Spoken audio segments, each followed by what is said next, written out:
Welcome to hell as Putin lays waste to Ukraine. That's a summation by the BBC of the headlines this morning as the real war begins in the independent Republic of Ukraine and the Russians begin to lay waste, a war of attrition, while we in the West, who should have realized what was happening many years ago, jaw. And I'm sorry that I keep on harking back to it, but there are so many people that think still that iced cake at Christmas is far more important than what's going on at the moment in the far east part of Europe. And it's sad that we are taking such a phlegmatic approach. Keep calm, dear. It'll all be all right.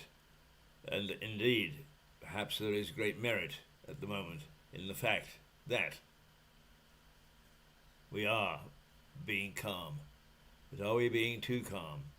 Are we jaw while the Russians continue and look as if they will not give up on war, and that nuclear weapons have been employed, as far as we can tell, for the first time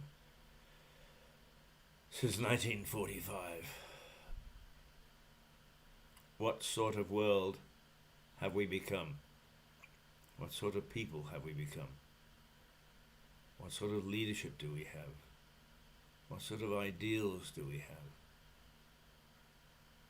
Along with the long peace in Europe has come a self-satisfaction, a smugness about where we are and what we're doing.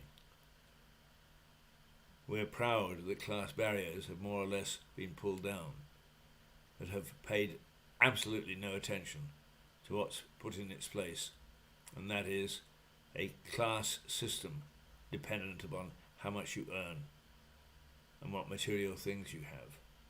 Now, I'm not a let's all go to church, let's all be moral, let's not make profit type of chap. On the contrary, I am a supporter of the open market. And I'm terribly sorry, Anne Blackburn, I left the television on. So what I'm going to do is try and get my head in the way so it's not disturbing you. But anyway, we'll have Andrew here in a minute, I hope. And then what we'll do is we'll split the screen and it'll be out of the way. So, welcome to hell as Putin lays waste to Ukraine. So let's see what the individual newspapers have to say. The Daily Telegraph: the first city falls to Russians.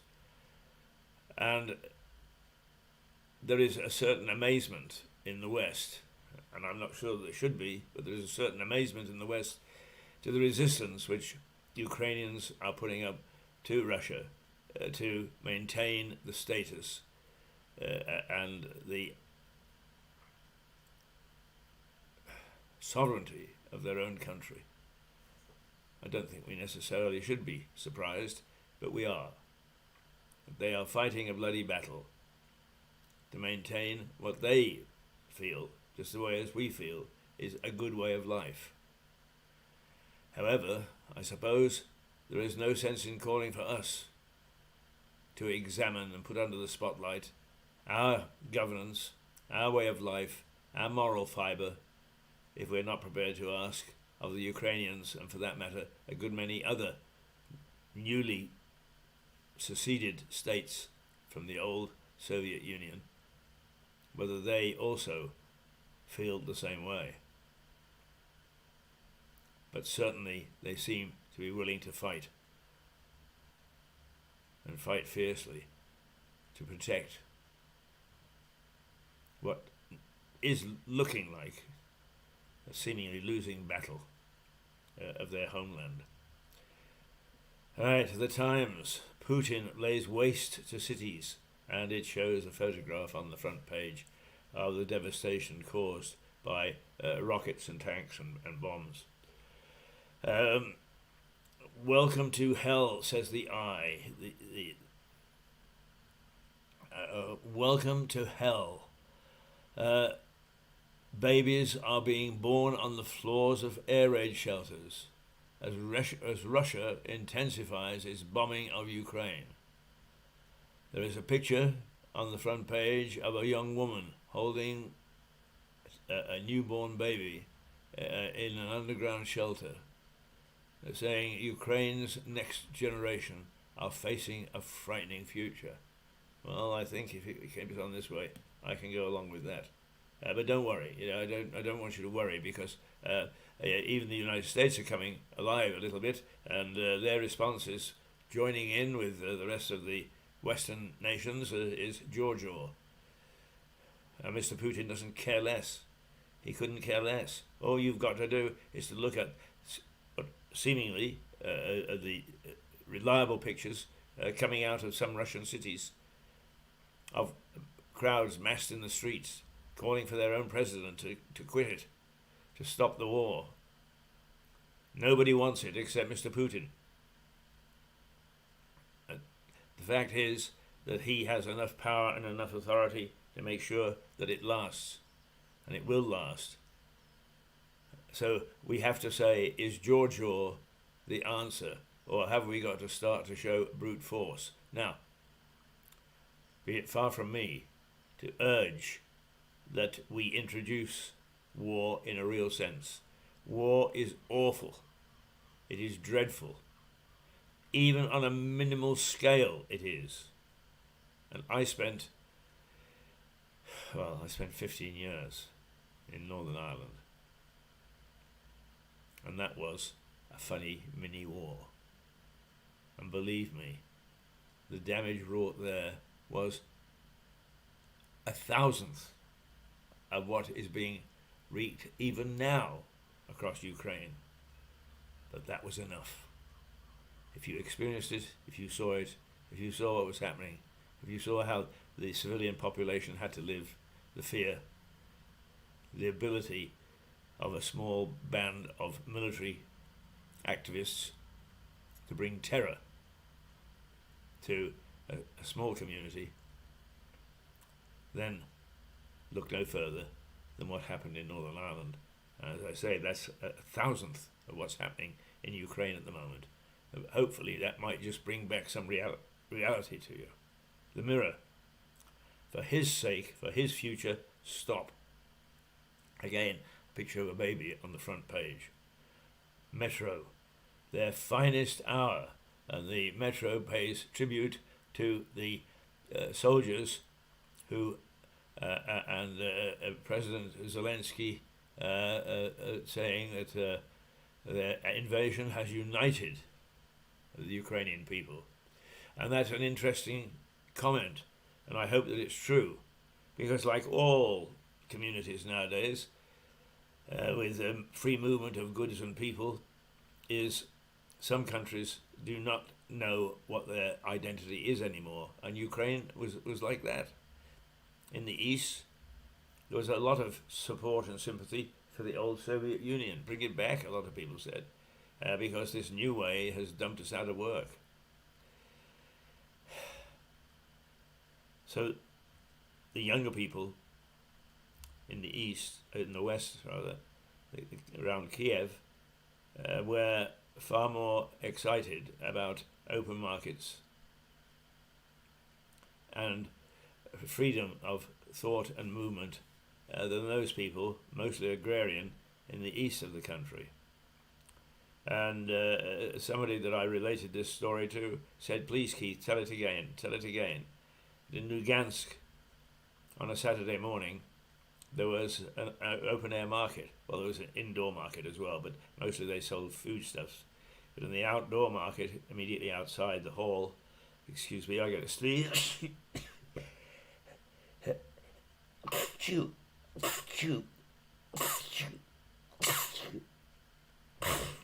That's my sneeze of the day. Don't worry, it's not a cold, it's not COVID.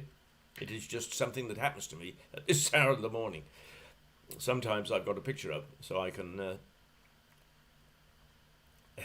I can actually cover it this morning. No, I'm not sure that. I'm sure that Andrew's coming. He always comes a little late because he has to get ready to go and open his hairdressers and he has to leave a little early to make sure that it's there when he promised his first client, which is very good. But let's go back to Lugansk. Is in the open market. People, farmers particularly, would bring in kittens to sell, because that contributed to their food supply. Whatever was happening in a natural sense had to contribute to how people lived. And that was without any war. That was post membership, or not membership, but a post approach to the open market and the EU. And really, that is the way that many people in the eastern part of the country were living.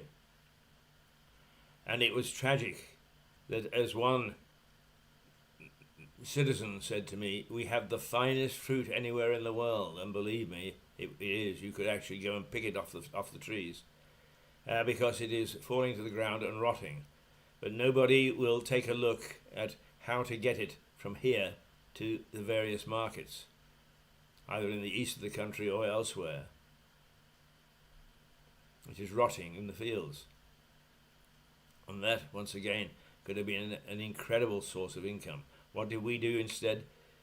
We cultivated a few fields and laid rapeseed, as if there wasn't enough of that being cultivated around the world.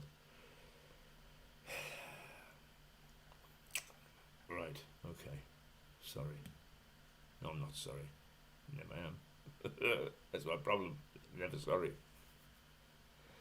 Russia wants to erase us, warns Ukraine's president about The Guardian. At the same time, there are quotes from people saying we are an independent nation. We felt a kinship with Russia, and now they've turned on us. The newspaper says that actually Putin, and I think we've got to be very careful, because nowadays, if you say Germans in relationship to the Second World War, you're frowned upon, and perhaps rightly so. The term is Nazis. So here, are we talking about Russians, or are we talking about Putin supporters, whatever those may be, Putinese? I think we have to be careful that we are not laying the blame for all of this at the feet of Ukrainians. The Financial Times: Russians batter the Ukrainian cities. The Financial Times, for the last little while, has abandoned its policy of having a big business story, a big finance story on its front page, because it figures that what's happening in Ukraine is the big finance story. It is the... Let's see if the spies are in this morning, or... no, not even the spies are in this morning. It is a big finance story. It is a big business story, because the world is going to be different. I'm sorry, the world is going to be different because of what's happening. Now, I've just said normalcy seems to be the order of the day. You can walk through the streets of Lewis, you can turn on the television, you can read the newspapers, and generally speaking, everybody is carrying on as if it's normal. Well, that's not going to last for very long if this keeps up, because when we impose sanctions, it also means that we're not trading with Russia for those things which help to make our life comfortable, not least of which in the energy field. So we have to be very careful where we are at, as it were. Very careful indeed. The Daily Express: even Putin's soldiers don't want war. Well, that's an extravagant claim, I think, from the Express. However, it does quote some Russian soldiers, and I say it quotes because we are quite capable of indulging in propaganda as much as the Russians are. So I have no independent authorization or confirmation of this, but it says that soldiers that are captured in the battle as it is at the moment, they are saying, we didn't know that we were going to war. We didn't know this is where we were coming and what we were going to be doing. We thought it was just an exercise. Now, if that's true, it does show a weak underbelly of the Russian armed forces. If it's not, I suppose we would cling to the hope that perhaps some soldiers do feel that way. But soldiers are taught discipline. They are not taught to make up their minds about a moral issue. See if anybody else knows. Theirs is not. What's the quote? Theirs is not the reason why. Theirs is but to do and die, and that's what soldiers are about. And in some ways, we want soldiers to be like that. We don't want people to get into a discussion when there's an emergency, so that in fact, the reason for the emergency blots out everything else. We really don't. We need a quick response. That also means lack of reasoning on behalf of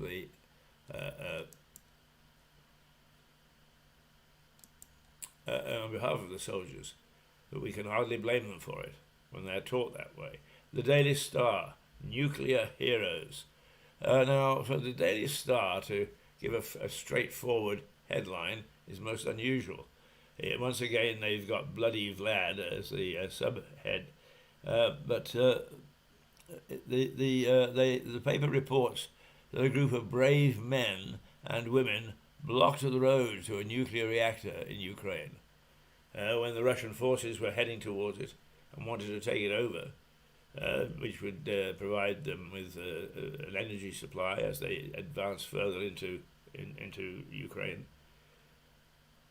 Is that ordinary folk stood in the way and said, no, we're not going to allow you to go and reach it, because if you'll recall, Chernobyl, the nuclear reactor that blew up a few years ago, had a devastating effect. So these people know firsthand what it's like to be in a nuclear zone. And they said, no, stop it. Daily Mail, Camilla's anguished tears for Ukraine.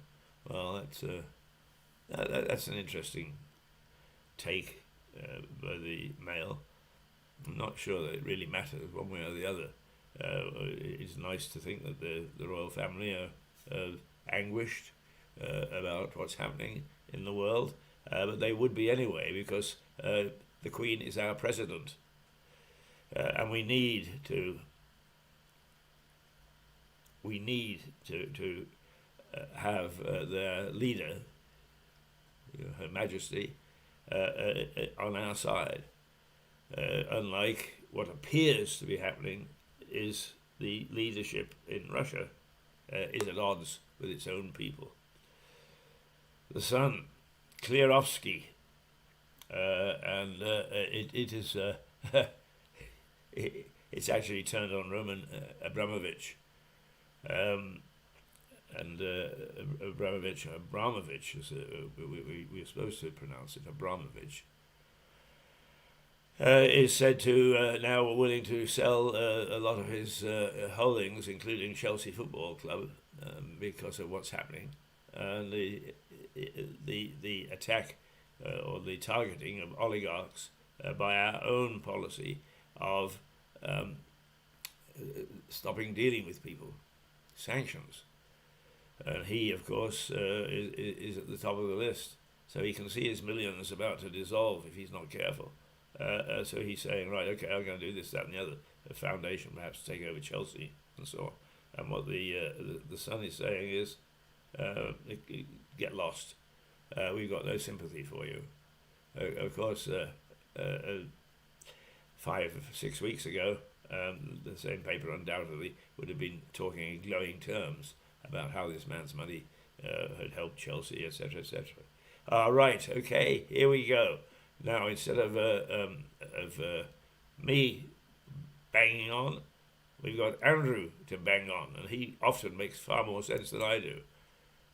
Good morning, my dear friend. Oh, and there is my girlfriend. Hello. Hello, Hey, darling. Yes. Oh, Bella, Bella, you all Bella. right? Yes. There you go. Yeah. Hello, Bella. Oh, Now she's okay. there is the face and the voice of calm in the midst of chaos. Little Oh my Bella, God. who knows nothing but love. And when I go into Andrew's shop, she does circles and yelps in delight. Uh, uh, I like to think it's because she loves me. On the other hand, in the back of her mind is, here's Mr. Biscuit. Yeah. Never mind, never mind. Good morning, Andrew. Good morning. You okay? I'm a bit throaty this morning, so apologies if Well, I don't sound worry. I I'm think quite bunged everybody up. is. There is a cold going around. But I think that It perhaps all seems to these be. jabs that we've been having have limited it just to a cold. Well, this is it, because we were saying this morning. I never get colds, and I'm never ill. And obviously you have to do the obligatory COVID test every day anyway for work. But uh, yeah, it's just annoying. Just woke up with a bit of a bunged up nose, really. So I'm drugged up to the eyeball straight away. So yeah. Well, now, what we do with Andrew, for those people who have not tuned in before, and I'm happy to say, Andrew, that the numbers are increasing. Every day, the numbers are increasing who watch us rant and rave. But you often give the distaff side because you listen to a lot of people. And let me tell those of you once again who don't know who Andrew is, he owns Grizzly's Barber's Shop. And it is the most unusual barber shop that you've ever come across. Because if you're in the mood and you go in, and if you're nice and you're polite, and you say good morning or good afternoon, Andrew, the first thing you're offered is a coffee. If you're a really nice guy and he likes you, you're offered a coffee with a Jack Daniels in it. And if you don't like that combination, there is a little beer lurking. And it is a social centre. And badly needed, I may say, in these times. So not only is he a great barber, but he also provides a great social service. And I think if the banks were sensible, they would ask you to go and talk to a convention about understanding your customers.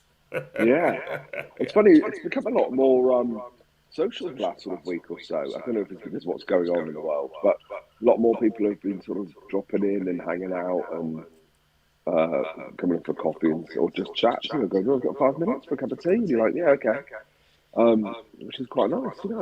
Yeah. Because obviously Well, I people are think that needing. that's quite interesting, Andrew, because when Hitler was had his Oh yeah, tanks lined up in France, pointing at us and about to invade, or he thought he was going to invade, is the churches suddenly became full in Britain, with people rushing there to ask for deliverance.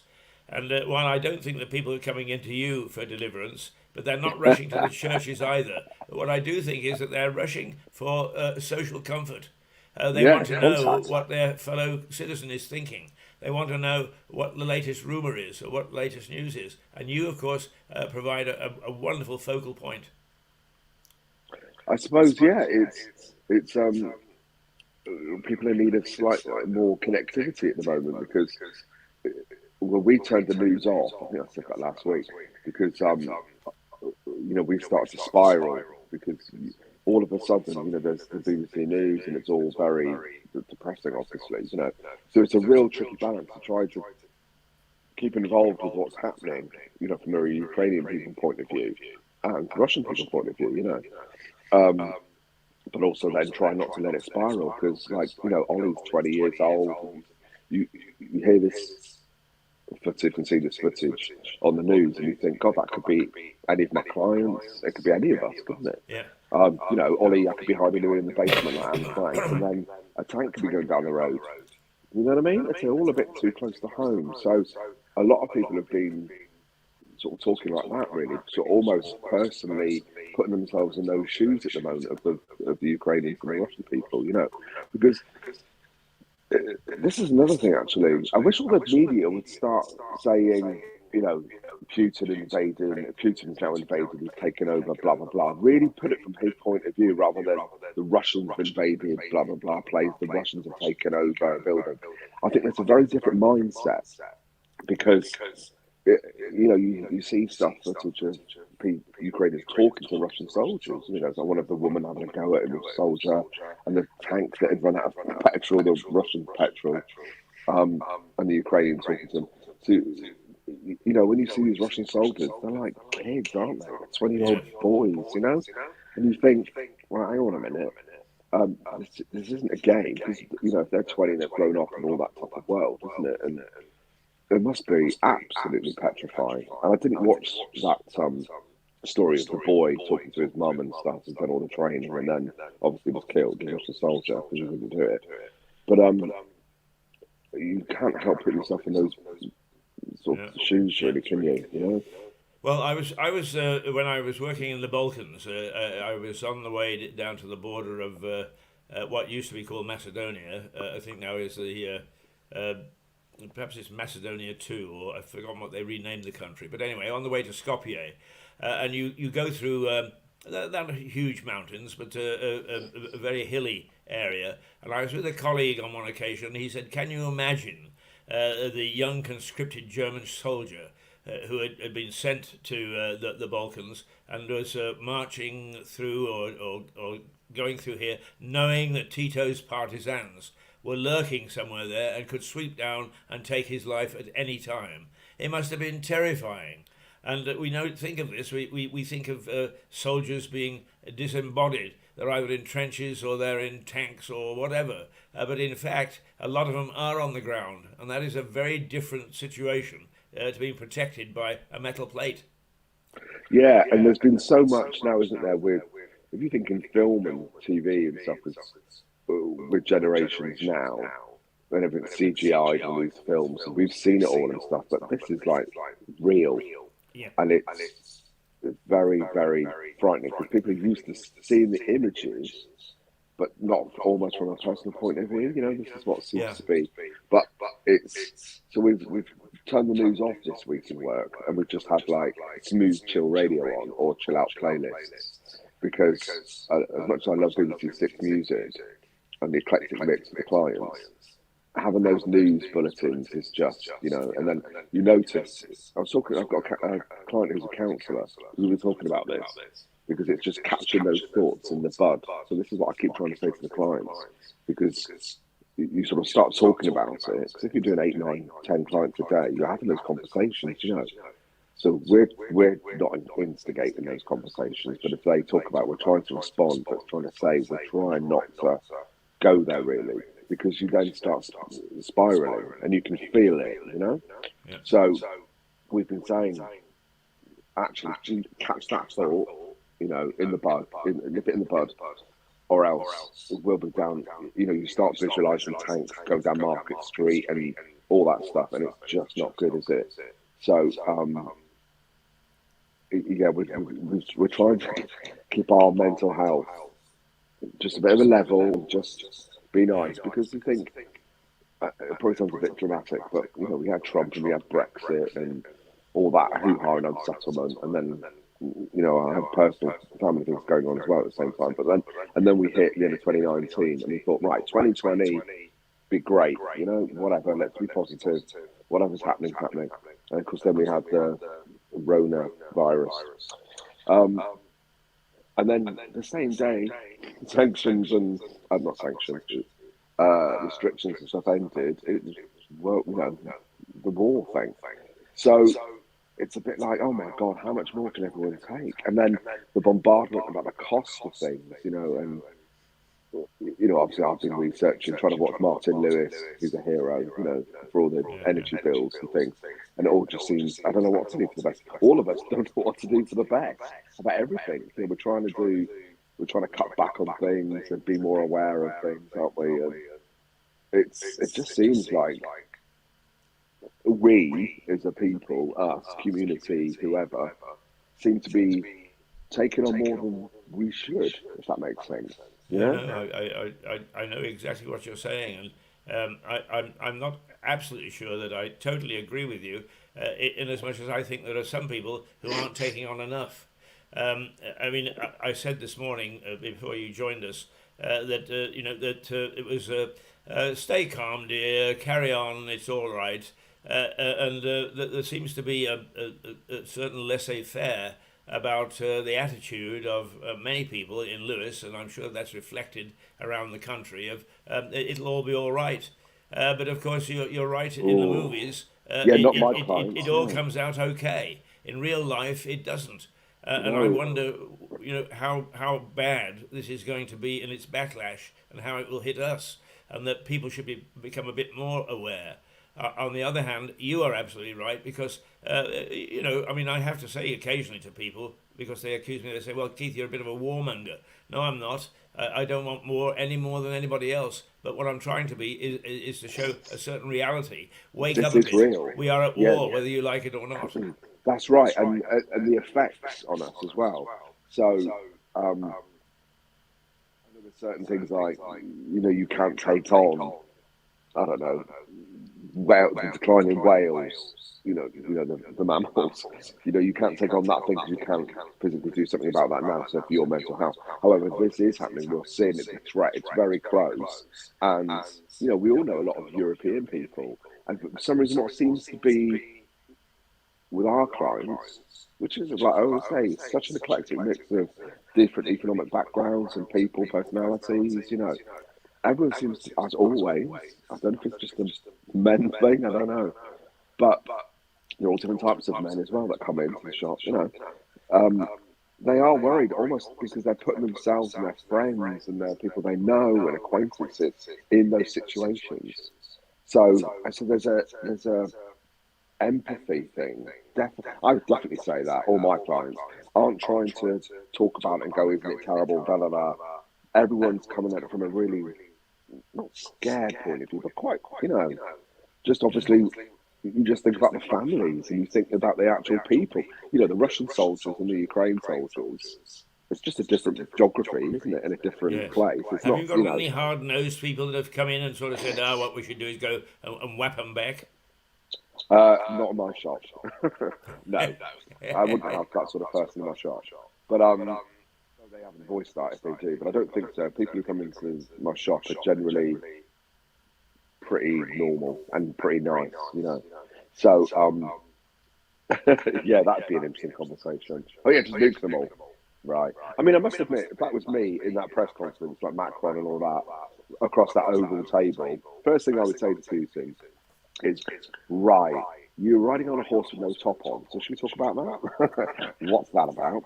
And then the second thing, I'd get him in a head, I'd go to shake his hand, but I'd put him in a headlock with a gun, and they go, right, is he a dictator? Are we getting rid of this person? What does the people around him? I saw the Ukraine president doing a selfie, with a phone report with his cabinet, and it looked like a boy band on tour. Yeah. It looked a bit, you sort of think, oh my God, but this is real. They're like hiding. Yeah. So, those that. Go back to your point.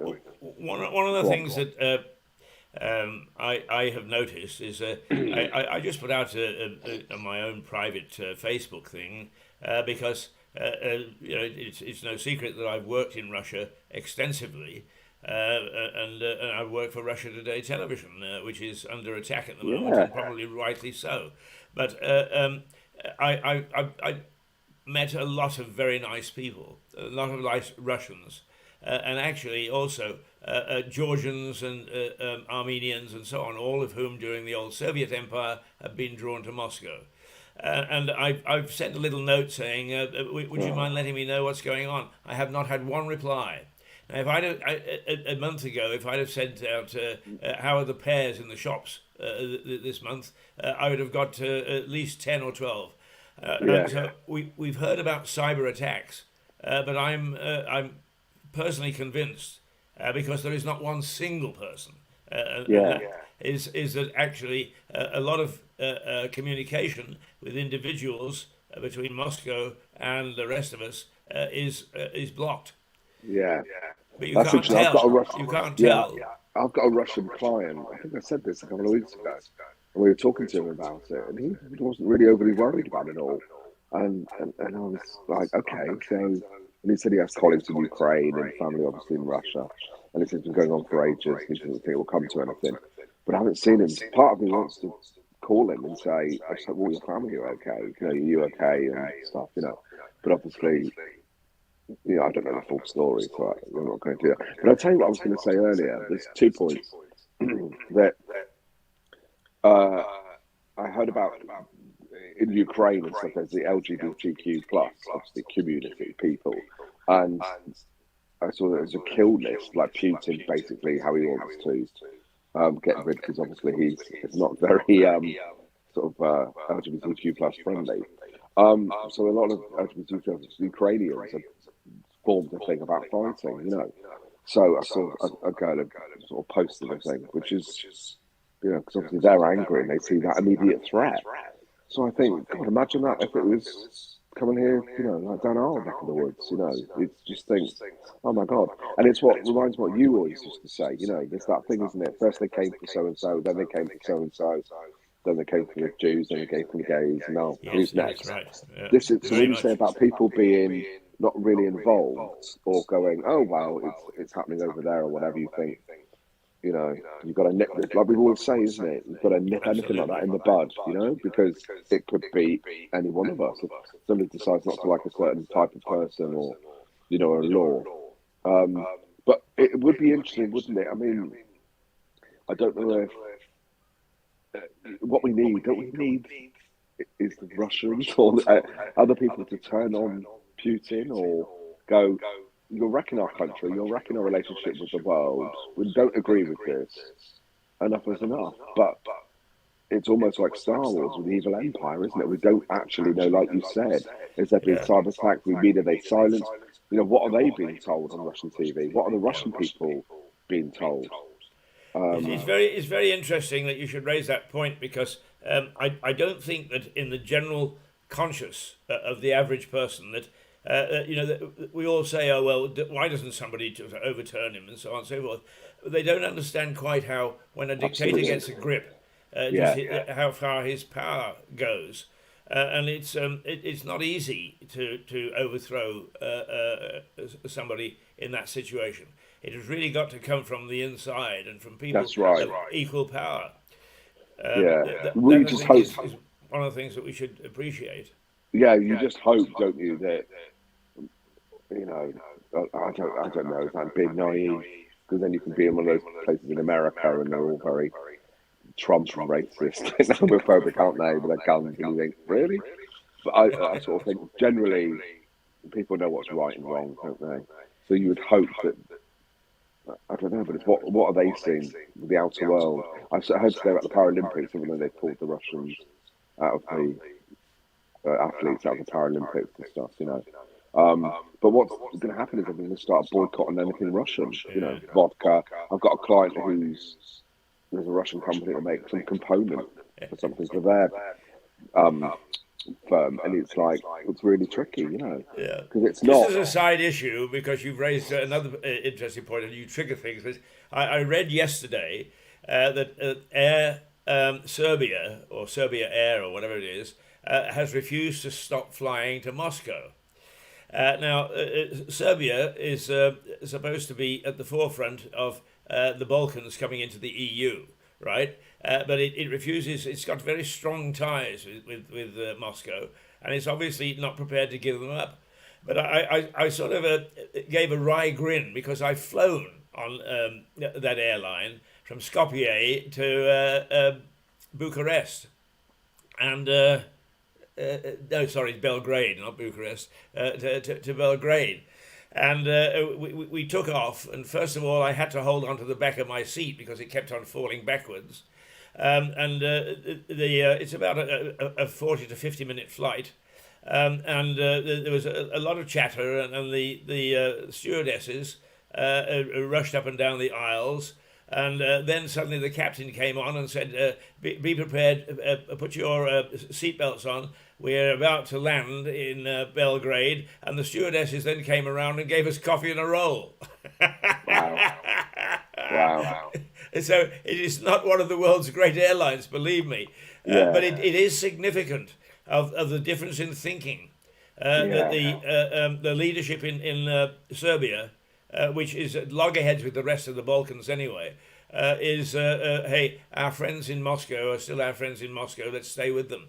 Whether there will be repercussions after it's all over, I have no idea. But it is interesting. There are some supposedly people who want to embrace the EU and all we stand for. Is when the chips are down, it's Moscow that they run to. So what's happening, Reed? Because obviously I don't listen or watch the news, because I saw, was it Friday night, I put the news on, it was that image of that tank going over that car, and that completely disturbs me. So, but what's happening with the rest of the world leaders, like our Partygate government and Biden and everybody? Was Biden just sat in that old people's home and was going, pomegranate? I don't know. But are they all going to get together? And what's happening behind the scenes? Because obviously we don't know. Yeah. Well, United Nations have passed resolutions. Biden has made speeches. And with all due respect, is what's a week in politics? The same people that were having a go at Boris over his iced cake at Christmas were cheering him in the House of Commons yesterday because of what we are going to do to stand up to Russia. But you ask, what is the general's reaction? Is let's tell him to stop. And with all due respect, is if our intelligence community are telling the government, our government, and other intelligence communities, sanctions will work and it'll stop him, is they're dreaming. If that's what our intelligence community is doing, is they'd better hire me straight away. Because having lived and worked there, I've got a better appreciation of how this man is going to react and how other countries are going to react than most of the people that are being paid vast salaries and being given knighthoods and so on for coming up with crap. So I'm sorry if I'm dumped on that, but yeah, nothing's working, isn't it? So there's still been going on. It's been like nearly 2 weeks. Well, I mean, I think diplomacy should not be abandoned. I'm not suggesting that for one moment. But it's a bit like, if I can liken the situation to a couple of years or so ago with the English rugby side, where they went onto the field and they decided on a policy of kicking in the air and rushing. And I think it was against Ireland. And Ireland kept on gathering the ball, running it back and scoring. But they had no plan B. So for the whole game, they kept on kicking it up into the air, giving it to the Irish, who then ran back and scored. And it seems to me that a lot of the jaw at the moment is exactly that. There is no plan B. Let's talk it up. But what's going to happen next? I know. It's a bit, I don't know, it just seems like I'm a bit blah, blah, blah. I'm not listening to the news, and I'm hoping in those few days I watch the news, something else would have happened, and I hear a bit of good news. Yeah. And then occasionally I put a podcast on this morning about something, and you think, oh, gosh, Yes. Well, I'm a bit, when I was in Northern Ireland, people said, what was it like? And I said, well, when the bomb went off, we as journalists had to run towards it, whereas everybody else was running away from it. So I'm a bit like I think a lot of people are like you, is that they're appalled at what's happening, so therefore they don't really want to hear too much what's going on. But I, on the other hand, have to because the role that we play. And yesterday I did a rant, and I said, look, in some ways, what happens in Lewis and with our leadership here can have a material effect on what happens in the rest of the world. It can, if we are sufficiently engaged, which we're not, because of politics. But that's another. Well, you can hear my rant yesterday if anybody's of interest. Just at the moment, just because we always like to take a break, I'm just going to do something rather nice and take us around Grange Park. But before I do, just on another issue, on Tuesday, I had to have an operation on my neck. I didn't have to go into hospital. I went into School Hill surgery, and Jason Heath, Dr. Jason Heath, who is the head honcho, performed it. And now I've had a go at Heath. He's a real gentleman. He still talks to me. I've had a go at the local foundry surgery union or whatever, and I'd consistently have a go at the NHS.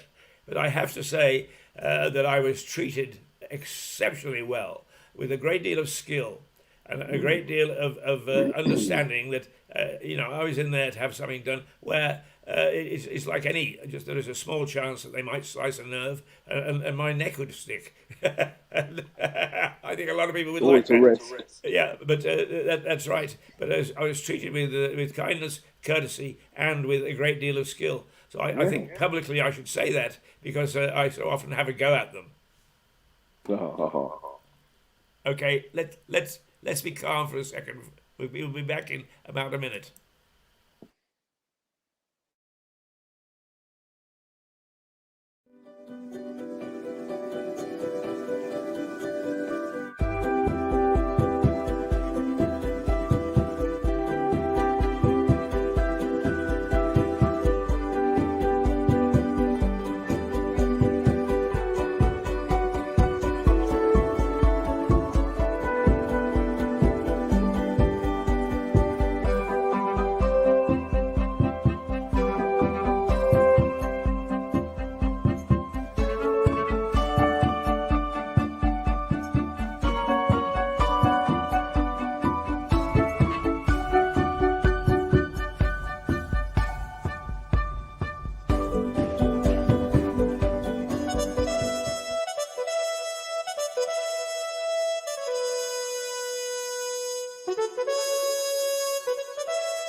Okay, it's 8:47 in Lewis, and we can expect the temperature to go up to nudging 12 again today. A very light breeze, and I look out at my trees, they're barely moving. And one of the joys is there is now flowers coming out on some of them, which shows that spring is around the corner. Very little chance of rain, so generally speaking, very little chance of sun as well. Generally speaking, much similar to yesterday. Not a bad day, but not a good one either. Right, now, it's your show from now on. What do you want to talk about? I always give you this opportunity. What do I want to talk about? Yeah, kindness, like I was saying, which sort of seems to be sort of on the outskirts of everyone's thoughts at the moment. So, yeah, go and connect with people and, pop in, see someone for a coffee. And be nice and ask them how they are, or message people. Just reach out today to people, I think, because it's very easy to come into our own heads, and realise just how lucky we are in at the moment, So I would say it's that, because we've got to get through this at the moment, haven't we? So we need the clocks to go forward. We need lighter evenings. We need the Ukraine-Russia things to be sorted. We need to all get our lives back together again. But we can start by making connections with friends and people we know, Well, I have to say that for those people who do know your store, it's always a very, very friendly place.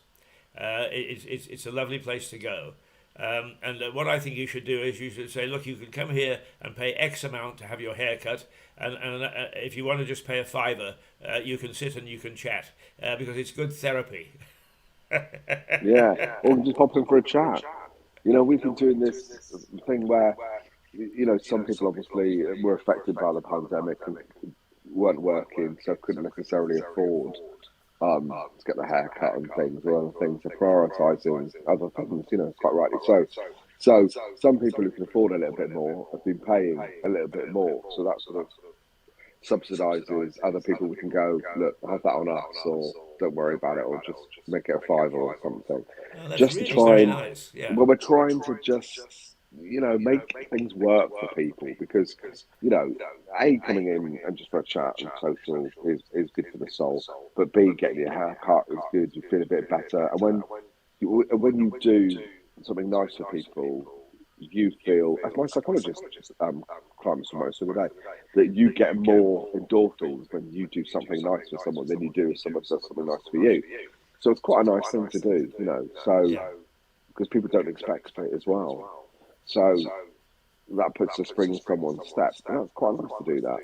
So people can do that on all sorts of levels, can't they? There's, I think, Pay It Forward, I think it's called, where sometimes if you're on the queue, not that I buy coffee out, but you can pay for the next person's coffee or something. You know, it's a bit like, Oh, that's rather nice. Yeah. so if someone does Now, something nice for let me ask you then: are you finding because my thesis has always been is that prior to lockdown we become fat and sassy, and everybody had enough money in their pocket that actually they became quite selfish. Are you finding now that the people who come into your barber shop, and there'll be quite a cross section, do you get the reflection that people are beginning to care about their neighbour again? I would definitely say so on a conversational point of view. Yeah, definitely. Um, it's the funny thing that people who we've got a couple of clients who are quite wealthy, and that's always quite interesting where they're not always the most generous, but you know they might brag about they've sold a painting or whatever for 1 million, or they've an antique or something like this, or they've just done a deal. But actually, and then you spend a nice time with them, and you give them a nice cart and have a chat, a couple of beers, and then they don't give you a tip, and you think, wow, okay. And then there's someone else who has no money who literally, well, I've got a couple of clients who come quite regularly, you know, so I give them quite a discount. I think, well, it doesn't really take long. It's nice to see them. They come every couple of weeks. And then they always give me a whacking big tip. And I always say, but I'm just giving you like a £7 discount that defeats the object. And they're always really sweet and say, you know, I really, you know, I like coming here. I like spending time. I appreciate it. Yeah. So it's funny where you try and give a big discount to some people who need it, but then they'll overcompensate. So it's a funny thing that not the wealthiest of people are the most generous, and then that works the other way around. Yeah. And It's always something that amazing. occurred to me the other day, and perhaps you can answer this for us. I I was in a restaurant and they said, you know, card only, in a very polite way. In other words, you don't take cash. But it occurred to me is that, you know, when you, particularly in a pub, you would say to the person behind the bar, have one for yourself. Oh. Well, you don't actually say that anymore because, you know, a pint is almost £5, and you don't want to, you're building up to 10 quid. But with a card, it's so easy just to pay without thinking about it. Do you think that card only has really started to cut down on the tips for people, or are you finding that people still tip? That's interesting. If people don't want a tip, which is fine, you never expect a tip ever, you know, because we're sort of just doing our job and stuff. It's always really nice when people do tip. But it's funny, but you do spend, I think it's like 6 times more. If you had the actual cash in your wallet, having card means you spend 6 times as much more money because it's unconscious. And that's what there's an interview with, who's the guy behind PayPal? It's him anyway, with a journalist, an economist journalist. And they talk about they want to make paying for things painless because you pay for more. Because with cash, your brain registers actual physical pain because you're parting with your money.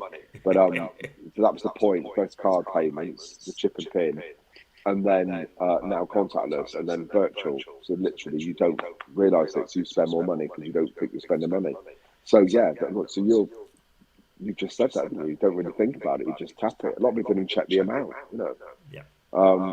Because we used to do that. We used to have a joint wallet where me and the other half would put equal amounts of cash in a wallet, and that was our wallet for the weekend for pubs, cafes, whatever.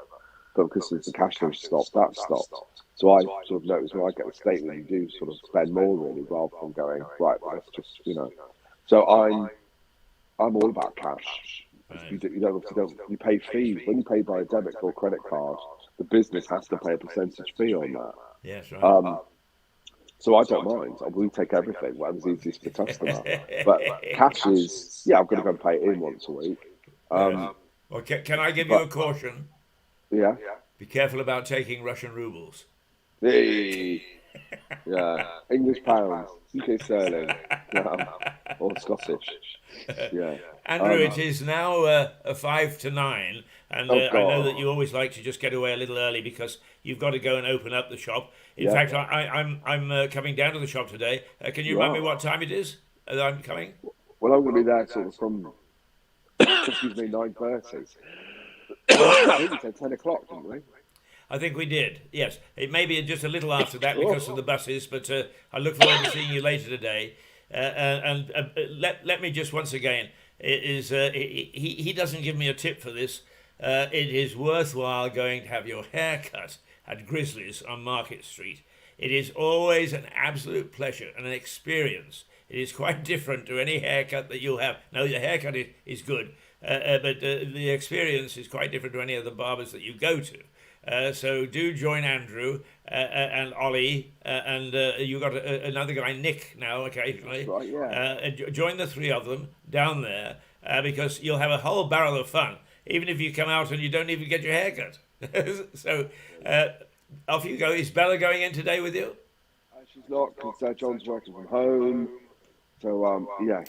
It's Bella's day off. So I shall miss that. But I'll see you a little later, and thank you for joining us this morning. As usual, very incisive comment and good thoughts, and always very positive, as opposed to me, who's the doomsayer.